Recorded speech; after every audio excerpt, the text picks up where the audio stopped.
Hi అండి, నేను మీ Chandrika. Welcome back to ask wonders. ఈరోజు వీడియోలో టేస్టీగా సొరకాయ గారెల్ని చూపించబోతున్నానండి.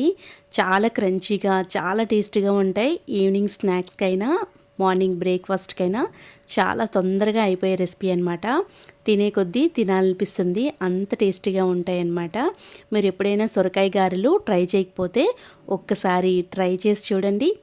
ఆహా, ఎంత బాగున్నాయో అంటారనమాట. అంత బాగుంటాయి అన్నమాట. మరి సొరకాయ గారెల్ని ఎలా చేసుకోవాలో చూద్దామా మరి. ఫస్ట్ దానికోసం లేతగా ఉన్న సొరకాయని తీసుకొని చెక్కు తీసి పక్కన పెట్టండి. ఇప్పుడు దీంట్లోకి సన్నగా తరిగి పెట్టిన కొత్తిమీర, ఒక ఉల్లిపాయ చిన్న ముక్కలుగా కట్ చేసుకోండి, కొంచెం కరివేపాకు, అలాగే జీలకర్ర, పచ్చిమిర్చి, అల్లం, ఈ మూడింటిని కచ్చాబచ్చగా దంచుకొని పక్కన పెట్టండి. ఇప్పుడు సొరకాయని బాగా దీంట్లోని చిన్న తురుములా చేసుకోవాలన్నమాట. లేత సొరకాయ అయితే మనకి ఈ రెసిపీకి అయితే చాలా బాగుంటుంది.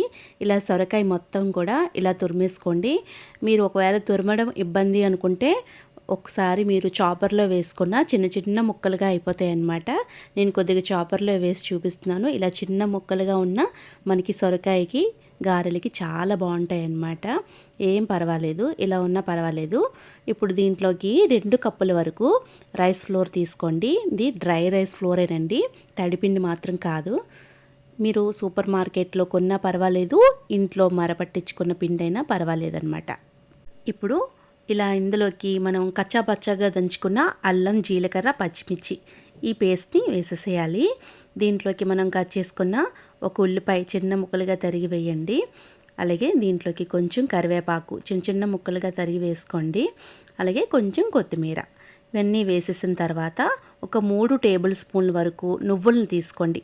మీకు ఇష్టం ఉంటే నువ్వులు వేసుకోవచ్చు, లేకపోతే ఏం పర్వాలేదు. నువ్వులు వేయడం వల్ల చాలా టేస్ట్ ఉంటుందన్నమాట. ఇక్కడ వేయించిన పల్లీలని ఇలా 3 టేబుల్ స్పూన్లు తీసుకొని ఇలా కచ్చా పచ్చాగా దంచి వేసుకోండి. ఇలా దంచి వేయడం వల్ల మనం చేసిన గారెల్లోకి చాలా టేస్ట్ ఉంటుందన్నమాట. ఇప్పుడు దీంట్లో రుచికి సరిపడగా 1.5 స్పూన్ వరకు ఉప్పు వేసుకోండి. వేసిన తర్వాత వీటిలో ఉన్న తడికే మనకి పిండి మొత్తం బాగా కలిసిపోతుందన్నమాట. సొరకాయల నుంచి వచ్చిన వాటర్తోనే చక్కగా మనకి ఈ పిండి మొత్తాన్ని ఒక డోలా రెడీ చేసుకోవాలన్నమాట. మీకు అవసరం అనుకుంటే ఒక 2-3 టేబుల్ స్పూన్ల వరకు వాటర్ని యాడ్ చేసుకొని ఇలా సాఫ్ట్ డోలా కలుపుకోవాలన్నమాట. చూసారా, ఇక్కడ నేను కలిపి చూపిస్తున్నాను కదా, ఇలా ఉంటే సరిపోతుందన్నమాట. చూడండి, మనం చేతికి కొద్దిగా ఆయిల్ అప్లై చేసుకొని ఈ గారెల్ని వేసుకోవచ్చు అన్నమాట.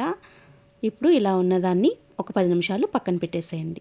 ఇప్పుడు ప్లాస్టిక్ కవర్ కానీ మీ దగ్గర ఉన్న బటర్ పేపర్ ఏమైనా ఉంటే దానిలోని ఈ గారెల్ని ఒత్తుకోవాలన్నమాట. ఇలా చిన్న పిండి ముద్దను తీసుకొని ఇలా నేను ఒత్తి చూపిస్తున్నాను చూడండి. ఇలా పలుచుగా, అలాగని మరీ పలుచుగా కాకుండా అలాగని మందంగా కాకుండా ఇలా ఈవెన్గా మనం ఈ గారెల్ని ఒత్తుకోవాలన్నమాట. చూసారా, ఇలా మధ్యలో హోల్ పెట్టుకొని ఇలా గారెని ఇలా రెడీ చేసుకోవాలి. ఇప్పుడు ఇంకోటి కూడా చూపిస్తున్నాను చూడండి.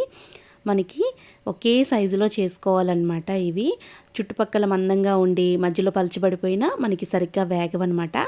ఈవెన్గా ఇలా గారెల్లా ఒత్తుకొని మొత్తం ఇలా కవర్లోని ఇలా ఒక 10 నిమిషాలైనా దీన్ని ఆరిపోసుకోవాలండి. మరీ తడి మీద వేయకూడదు ఈ పిండిని. చూసారు కదా, ఇలా అయిన తర్వాత మొత్తం గారెలన్నీ కూడా ఇలా వేసుకోవాలి. ఇలా ఈవెన్గా సర్దుకున్న తర్వాత ఒక 10 నిమిషాలు అలాగే వదిలేసేయండి, కొంచెం ఆరుతాయి అన్నమాట. ఇప్పుడు చూసారు కదా, ఇలా హోల్ పెట్టుకొని ఒక 10 నిమిషాల పాటు ఇలా వదిలేసుకుంటే మనకి ఈవెన్గా మనకి తీయడానికి బాగుంటుందన్నమాట, వేయించుకోవడానికి. ఇప్పుడు నెమ్మదిగా మనం ఒక గారెని ఇలా తీసుకొని ఇప్పుడు ముందుగా హీట్ చేసుకున్న ఆయిల్లోని డీప్ ఫ్రైకి సరిపడగా ఆయిల్ పెట్టుకొని ఒక 3 కడాయికి పట్టేంత వరకు వేసుకోండి. మీ కడాయి సైజుని బట్టి మీరు ఎన్ని వేయించుకోవాలనుకుంటారో అన్ని గారెల్ని మీరు వేయించేసుకోండి. ఇప్పుడు ఇలా 2 మినిట్స్ తర్వాత ఈ గారెల్ని నెమ్మదిగా టర్న్ చేయండి. మంచి గోల్డెన్ షేడ్ వచ్చేంత వరకు ఈ సొరకాయ గారెల్ని మనం వేయించుకోవాలన్నమాట.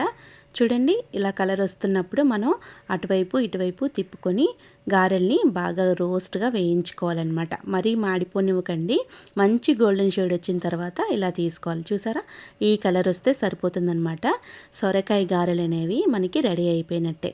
చూడండి, ఇక్కడ నేను సెకండ్ బ్యాచ్ కూడా వేయిస్తున్నాను. ఇలా సెకండ్ బ్యాచ్ కింద వేయించేసుకొని మీరు గారెలన్నీ రెడీ చేసుకోవాలన్నమాట. ఈ సొరకాయ గారెలు అనేవి చాలా చాలా బాగుంటాయండి. పిల్లలు తినడానికి కూడా చాలా బాగుంటాయి అన్నమాట. చాలా ఇష్టంగా తింటారనమాట. ఒకసారి మీరు కూడా ఇంట్లోని ఈ సొరకాయ గారెల్ని చేసి చూడండి. మళ్ళీ మళ్ళీ ఇలాగే చేసుకోవాలనిపిస్తుంది అనమాట. ఇంట్లో ఉన్న తక్కువ ఇంగ్రీడియంట్స్తోనే సొరకాయ గారెలు అనేవి చాలా ఈజీగా చేసుకోవచ్చు అనమాట. మనం టీ టైం స్నాక్ కిందైనా తీసుకోవచ్చు, ఎర్లీ మార్నింగ్ బ్రేక్ఫాస్ట్కైనా తీసుకోవచ్చు అనమాట. అంత బాగుంటాయి. పిల్లలు ఈవినింగ్ స్నాక్స్ అడిగినప్పుడు ఎప్పుడైనా ఇలా చేసి పెట్టండి, చాలా ఇష్టంగా తింటారు. నచ్చింది కదా? నచ్చిందని అనుకుంటున్నాను. వీడియో నచ్చితే లైక్ చేయండి, షేర్ చేయండి, మీ అమూల్యమైన ఫీడ్బ్యాక్ని కామెంట్ చేయండి. మరిన్ని వీడియోస్ కోసం మా ఛానల్ని సబ్స్క్రైబ్ చేయండి. Thank you for all.